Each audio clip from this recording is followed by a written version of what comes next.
അല്ലേ? നമ്മുടെ ഒക്കെ മനസ്സകങ്ങളിൽ നമ്മ പടച്ച റബ്ബിലേക്കുള്ള കുറവൻ കൊല്ലത്ത് പോയി നാട്ടിട്ടുണ്ടാവും.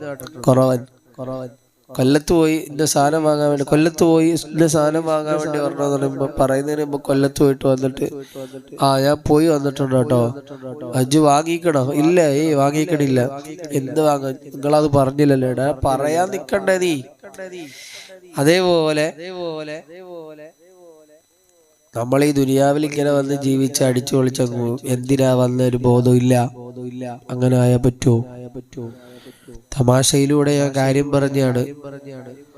ഞാൻ പറഞ്ഞ കാര്യം ബോധ്യപ്പെട്ടോ? നമ്മൾ ഇവിടെ വന്നിട്ട് അടിച്ചു പൊളിച്ച് നമ്മൾ വന്ന ലക്ഷ്യം അറിയാതെ പോയാൽ നാളെ ഒരുപാട് സാലിഹീകളും സജ്ജനങ്ങളും ഒരുപാട് ആരാധനയിലായി, ഒരുപാട് ഇബാദത്തിലായി